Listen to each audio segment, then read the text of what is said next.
अस्सलामुअलैकुम नाज़रीन, यहाँ पर आपको एक ब्रेकिंग न्यूज़ से आगाह करते चले। मोहम्मद हफीज़ रिटायरमेंट नहीं लेना चाहते थे, शाहिद अफरीदी खोलकर बोल पड़े। हम आपको मुकम्मल अपडेट से आगाह करेंगे। इससे पहले अगर आप हमारे चैनल पर न्यू हैं या पहली बार विजिट कर रहे हैं तो चैनल सब्सक्राइब करें, साथ दिए गए बेल आइकन ऑल पर कर दें ताकि हर नई आने वाली वीडियो आप तक बआसानी पहुँचती रहे। तो आपका कीमती वक्त ज़ाय किए बगैर चलते हैं वीडियो की तरफ। पाकिस्तान क्रिकेट टीम के साबिक कप्तान शाहिद खान अफरीदी ने साथ ही खिलाड़ी मोहम्मद हफीज़ की रिटायरमेंट पर कहा है कि हफीज़ पाकिस्तान के लिए मज़ीद खेलना चाहते थे।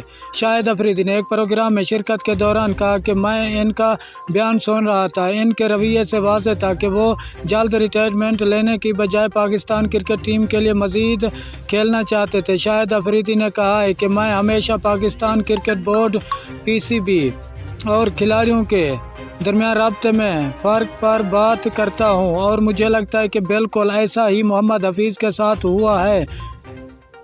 अलबत्ता मुझे खुशी है कि मोहम्मद हफीज़ ने अपनी रिटायरमेंट के मामले को किसी बड़े तनाज़े में तब्दील नहीं किया। साबिक कप्तान का कहना था कि मैं